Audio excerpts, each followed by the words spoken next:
Kali ini kita akan membahas ataupun mengupas alur cerita film Dragon 2011. Film yang dirilis pada tahun 2011 ini merupakan salah satu film yang melampirkan keahlian Donnie Yen dalam bidang bela diri. Tentunya ia menjadi aktor utama dan dibantu beberapa pemeran lain seperti Takeshi Kaneshiro, Wetang dan Yuang. Film ini menceritakan tentang seorang pendekar kungfu pembunuh berdarah dingin yang memilih jalan tobat dan kemudian berhenti dari dunia persilatan, dan inilah alur cerita film Dragon. Diceritakan di sebuah desa yang damai, hiduplah seorang pria sederhana yang bernama Liu Jinsi. Hari mulai fajar, perlahan-lahan Liu Jin bangun dari tempat tidurnya. Tak lama kemudian disusul oleh istrinya. Jinsi segera menyiapkan peralatannya untuk bekerja, sedangkan istrinya menyiapkan sarapan untuk mereka makan. Mereka dikaruniai 2 orang anak yang tinggal di sebuah rumah kayu kecil. Namun hidup mereka sangatlah tentram dan bahagia.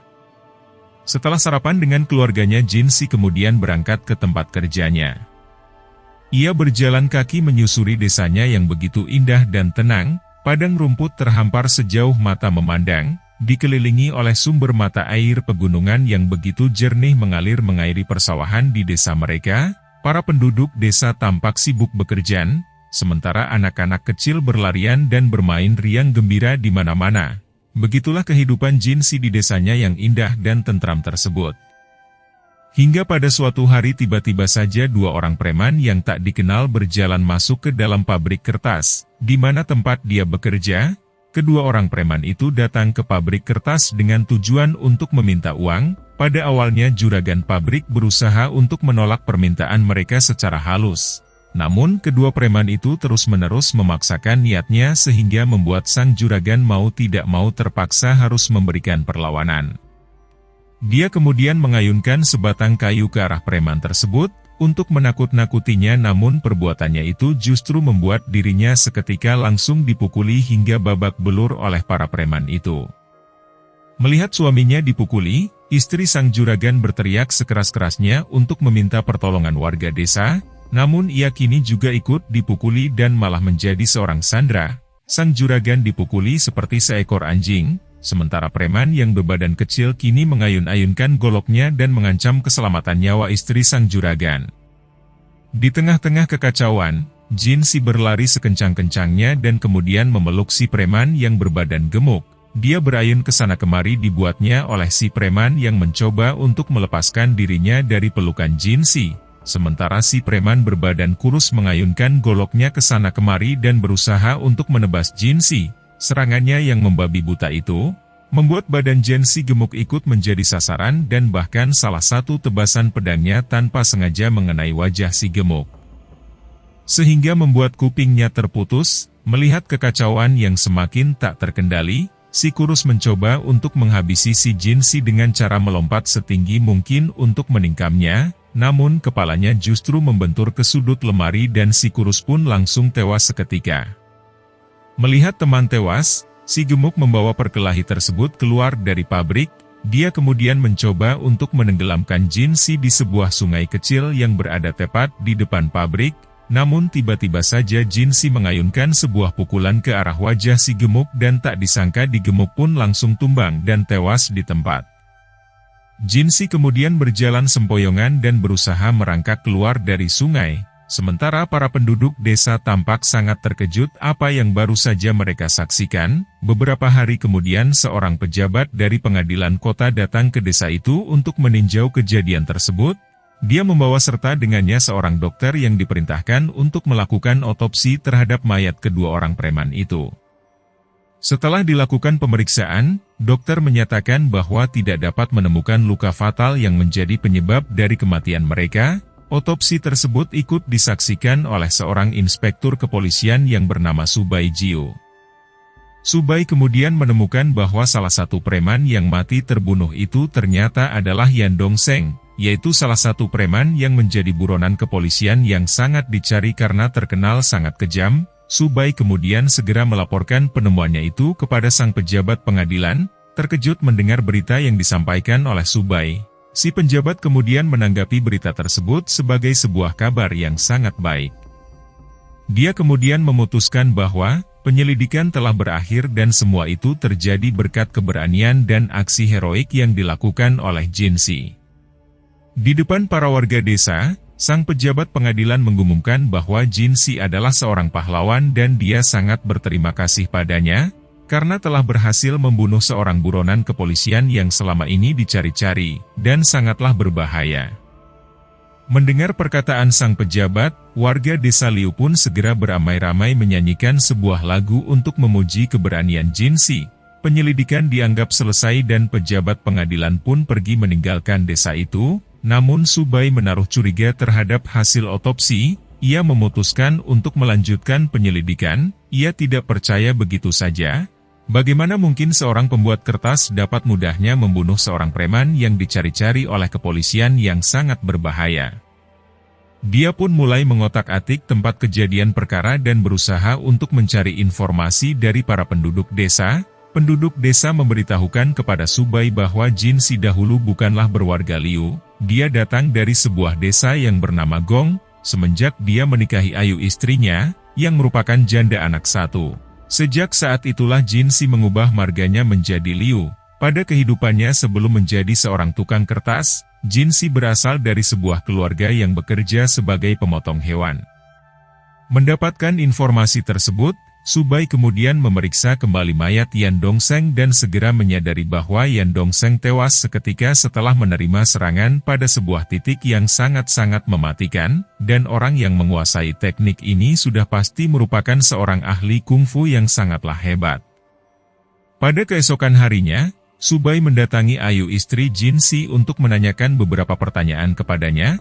Kedatangan Subai disambut oleh Ayu dengan sangat ramah. Namun Subai terus-menerus melontarkan pertanyaan yang membuat Ayu semakin lama merasa semakin tidak nyaman. Dia berusaha sedang mencoba untuk menggali masa lalu suaminya.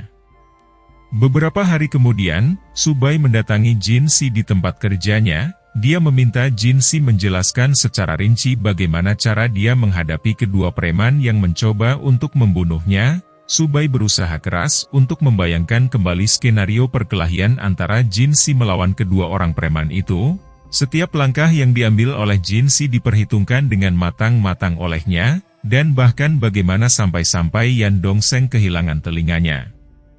Sementara pada skenario kedua, dia melihat bahwa Jinsi dengan sengaja menutup semua jendela dan kemudian menggunakan keahlian kungfunya untuk bertarung. Pertama-tama yang menjadi sasarannya adalah Yan Dongseng. Yan dalam seketika babak belur menerima serangannya.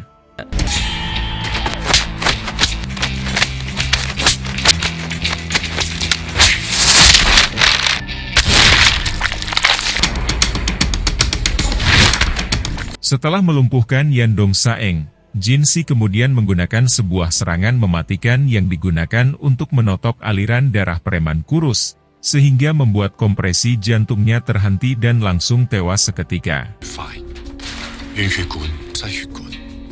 Jinsi kemudian dengan sengaja melempar Yan Dongseng bersama dirinya ke dalam sungai. Air pada permukaan sungai menumpulkan serangan bertubi-tubi yang dilancarkan oleh Yan Dongseng, sementara Jinsi menunggu saat yang tepat dan kemudian menyerang Yan Dongseng dengan sebuah serangan mematikan, yang seketika membuat otaknya berhenti bekerja dan langsung tewas seketika. Namun semua teori itu tidak akan berguna apabila Subai tidak dapat membuktikan bahwa Jinsi adalah seorang ahli kungfu seperti yang ada di dalam pikirannya. Pada suatu hari ketika Jinsi sedang memikul bambu, dengan sengaja Subai mendorong Jinsi terjatuh dari atas jembatan. Namun untung saja terdapat sebatang pohon ranting kering yang menahan badan Jinsi sehingga dia tidak langsung terjatuh ke sungai. Jinsi berteriak sekeras-kerasnya untuk meminta tolong dan tidak lama kemudian ranting tersebut patah dan ia pun jatuh ke dalam sungai. Melihat kejadian tersebut, kini sudah menjadi yakin bahwa Jinsi memiliki keahlian kungfu yang sangat tinggi. Melihat dari ketinggian tempat dia terjatuh, ranting tersebut seharusnya tidak dapat menahan berat badannya. Ranting tersebut tidak langsung patah karena Jinsi memiliki ilmu meringankan tubuh yang sangat hebat. Setelah diselamatkan oleh warga desa, Subai berkata kepada Jinsi bahwa itu adalah sebuah kecelakaan. Namun sembari tersenyum Jinsi berkata kepada Subai bahwa ia terjatuh dari jembatan bukanlah karena kecelakaan, dia terjatuh dari atas jembatan disebabkan oleh karma yang ia buat di masa lalunya. Demi untuk menunjang bukti penyelidikannya, Subai memerintahkan kepada salah satu anak buahnya, untuk pergi mencari informasi ke sebuah desa yang diketahui merupakan kampung halaman keluarga Jinsi sebelumnya. Pada suatu malam Ayu istri Jinsi mengundang Subai untuk makan malam bersama di rumahnya. Sepanjang makan malam berlangsung, Subai terus-menerus memancing dan mendesak Jinsi untuk bercerita tentang masa lalunya, namun Jinsi hanya terdiam dan tidak mau menjawab satu pertanyaan pun yang dilontarkan oleh Subai kepadanya. Makan malam pun berlangsung dengan sangat dingin. Jinsi mencoba untuk mengusir Subai secara halus, dengan berkata bahwa hari sudah malam. Namun Subai justru mengatakan bahwa dia akan menginap. Pada keesokan paginya, penduduk desa mengadakan sebuah acara penting. Acara tersebut merayakan anak-anak penduduk desa yang telah berumur 12 tahun di mana menurut tradisi Cina kuno, anak laki-laki berumur 12 tahun telah dianggap dewasa, dan akan mengganti pakaian sehari-hari mereka dari putih polos menjadi hitam. Dari kejauhan Subai memandang Jinsi dan istrinya yang tampak begitu bahagia dan terharu karena anak sulung mereka kini telah beranjak dewasa. Subai tidak menyadari bahwa sebenarnya Jinsi sedang memperhatikan dia dari kejauhan. Perlahan-lahan dia berterus terang kepada Subai bahwa dia tahu Subai datang ke desa Liu adalah untuk menangkapnya. Dia mengakui bahwa dirinya di masa lalu adalah seorang buronan pembunuh. Dia datang ke desa Liu karena dia ingin berubah. Dia memohon kepada Subai untuk melepaskan dirinya. Setelah mengatakan hal tersebut, Jinsi pun segera berlalu pergi meninggalkan Subai yang tampak diam dan tidak dapat berkata apa-apa. Merasa Jinsi masih juga berbohong kepadanya, Subai kemudian mengambil sebuah sabit dan lalu menebaskan sabit itu ke pundak Jinsi. Perbuatannya itu disaksikan oleh seluruh penduduk desa. Penduduk desa Liu pun kini satu persatu mendatangi Subai memintanya untuk pergi dari desa mereka. Namun tepat sebelum Subai meninggalkan desa Liu, anak buahnya datang untuk memberikan laporan kepadanya. Desa Gong yang disebut-sebut sebagai Jinsi sebagai kampung halaman keluarganya tidak pernah diketahui keberadaannya, ditambah lagi juga tidak ada satupun keluarga yang bekerja sebagai pemotong hewan. Dulu memang ada satu keluarga pemotong hewan di sana. Namun satu keluarga itu telah tewas dibunuh dengan sadis oleh pendekar pembunuh berdarah dingin yang bernama Tanglong dan semenjak kejadian hari itu Tanglong tiba-tiba saja menghilang dari dunia persilatan tanpa ada jejak sama sekali. Dia ingin melaporkan penemuannya bahwa ia telah menemukan Tanglong, salah satu buronan pembunuh yang paling dicari oleh Belusi. Namun dalam perjalanannya keluar dari desa, tiba-tiba saja dia dicegat oleh Jinsi yang kemudian menawarkan kepadanya untuk mengantarkan dirinya. Jinsi kemudian menunjukkan kepada Subai sebuah jalan pintas untuk mencapai perkotaan. Berdua mereka berjalan menembus kegelapan hutan. Di tengah perjalanan, Jinsi bertanya kepada Subai apakah dia bersedia untuk melepaskan dirinya. Tanpa pikir panjang Subai segera menjawab dia bersedia. Dia menjawab demikian karena dia takut Jinsi akan menghabisinya. Jinsi kemudian memeluk Subai dan lalu menyuruhnya untuk berjalan lurus ke depan. Maka dia akan sampai di kota Feng. Subai berjalan pelan dan meninggalkan Jinsi dan ketika ia menoleh kembali, Jinsi sudah menghilang seolah dia tidak pernah ada di sana. Tenggelam dalam rasa takut, Subai segera berlari sekencang-kencangnya sehingga ia sampai di daerah perkotaan. Pada keesokan harinya, Subai menghubungi semua pejabat yang ia kenal dan meminta mereka untuk mengeluarkan surat perintah penangkapan, namun tidak ada satupun pejabat yang bersedia untuk membantunya. Tidak ada satupun dari mereka yang berani berurusan dengan aliran sekte 72 iblis. Terjebak di tengah rasa frustasinya, Subai kemudian mengambil sebuah jalan pintas. Dia menyogok pejabat pengadilan supaya mau mengeluarkan surat perintah penangkapan. Kabar bahwa Subai telah menemukan Tanglong kemudian sampai ke telinga Master Wang, ketua dari seksi 72 iblis. Master Wang yang tidak lain dan tidak bukan adalah ayah dari Tanglong, kemudian memerintahkan kepada semua anak buahnya untuk pergi dan membawa pulang putranya yang telah lama menghilang selama 10 tahun lamanya. Master Wang berusaha untuk menemukan Tang Long. Namun baru sekarang dia mengetahui lokasi dari putranya itu. Pada keesokan harinya, Desa Liu diserang oleh anak buah Master Wang. Nyonya ke-13 yang merupakan ibu tiri Tang Long dikawal oleh si tangan besi memaksa Tang Long untuk mengakui identitasnya di depan para warga desa, namun dihajar seperti apapun Jin Si tetap tidak mau mengakui bahwa dia adalah Tang Long. Melihat sikap Tang Long, ibu tirinya itu kemudian mulai membunuh para warga desa yang tak bersalah. Tidak terima dengan perbuatan ibu tirinya, Jin Si seketika itu juga langsung mengeluarkan jurus andalannya, dan pada momen inilah dirinya sepenuhnya kembali menjadi Tang Long. Melihat istri tuanya diserang, si tangan besi kemudian mencoba untuk menghentikan Tang Long. Namun meskipun pertarungan 2 melawan 1, tampak jelas bahwa ilmu bela diri mereka berdua bukanlah tandingan bagi Tang Long. Si tangan besi menerima serangan mematikan yang dilancarkan oleh Tang Long bertubi-tubi ke arah badannya, dan ia pun kemudian tewas di tangan Tang Long. Karena tidak mau anak dan kedua istrinya terluka, Tang Long kemudian memancing ibu tirinya untuk bertarung dengannya di tempat lain. Mereka berdua kejar-kejaran hingga tibalah di sebuah rumah kosong. Tanpa basa-basi kedua pendekar ini segera saling melancarkan jurus kungfu andalannya.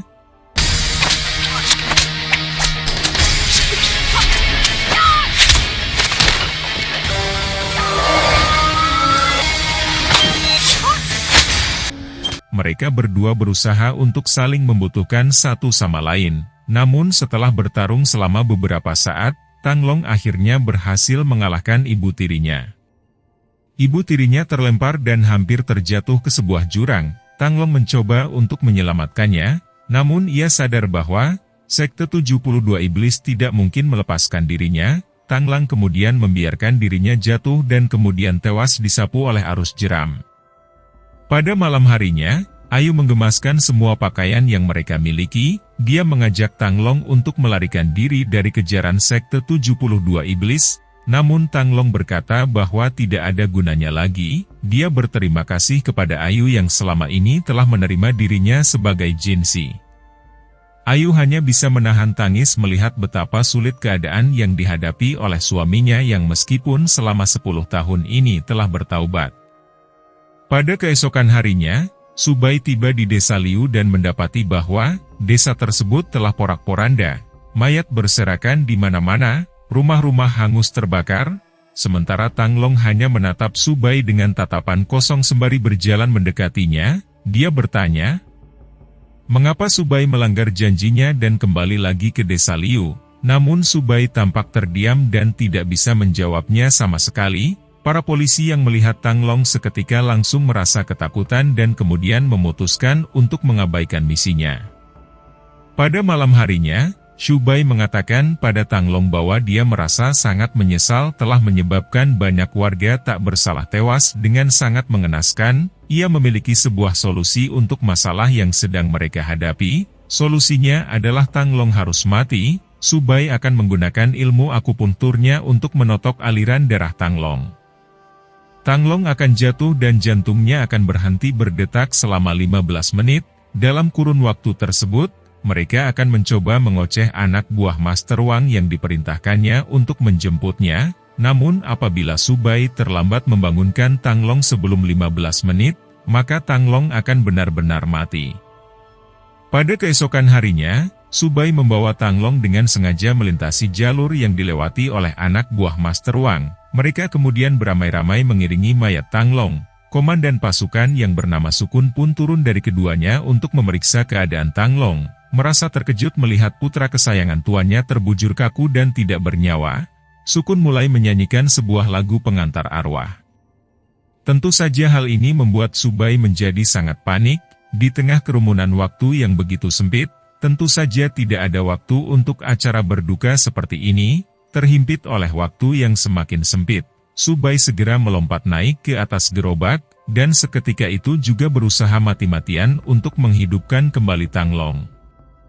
Tang Long terbangun di tengah kekacauan tersebut dan kemudian tersenyum. Dia menyadari bahwa kini satu-satunya kesempatannya untuk kabur kini telah sirna. Dia kemudian menotok aliran darah lengan kirinya, dan dalam satu kali tebas dia memotong lengan tangannya sendiri. Di tengah rasa sakitnya dia berlutut dan berkata kepada semua saudara seperjuangannya, sesama sekte aliran 72 iblis, lengan yang dulu dia pergunakan untuk membunuh, kini ia kembalikan kepada mereka, semua saudara seperjuangan. Dengan putusnya lengan tangannya ini, maka hubungan persaudaraan mereka kini juga telah berakhir, dan mulai detik ini di mata mereka Tang Long sudah mati. Sukun kemudian membawa pasukannya pergi meninggalkan Tang Long. Setibanya di rumah, Tang Long mendapati anaknya sedang duduk di pangkuan ayahnya, seluruh keluarganya duduk di satu meja yang sama dan bahkan nasi sudah tersedia di meja. Anaknya tampak dengan polos sedang bercerita dengan kakeknya itu, ketika Master Wang melihat bahwa lengan putra kesayangannya itu terpotong.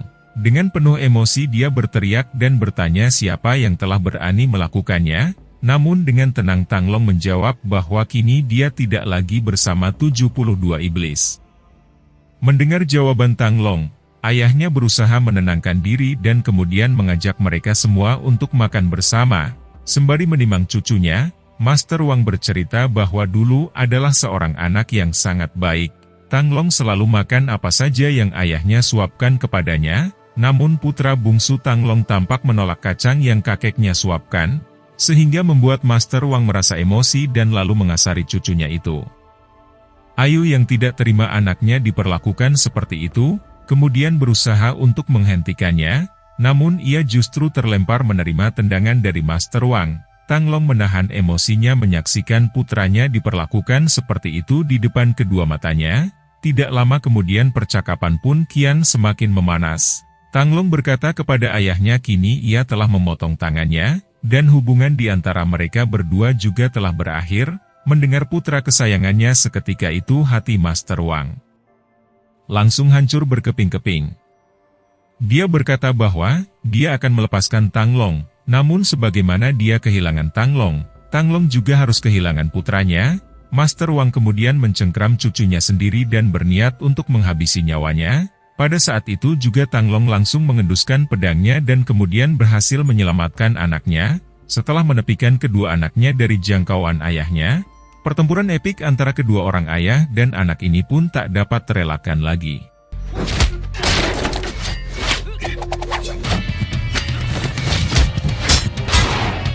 Namun tidak peduli sekeras apapun dia berusaha, semua serangannya tampak dengan mudah dapat dipatahkan oleh ayahnya. Bukan hanya itu, tubuh ayahnya bahkan memiliki energi Nichi yang sangat kuat, sehingga membuat badannya tidak bisa ditembus sama sekali oleh kebasan senjata tajam.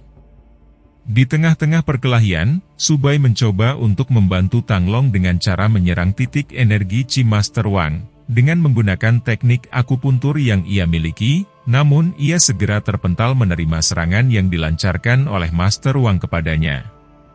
Perkelahian pun terus berlanjut, kedua orang ayah dan anak ini berusaha untuk saling membunuh seolah-olah tidak ada lagi hubungan apapun di antara mereka berdua. Tang Long babak belur menerima serangan mematikan bertubi-tubi yang dilancarkan oleh ayahnya.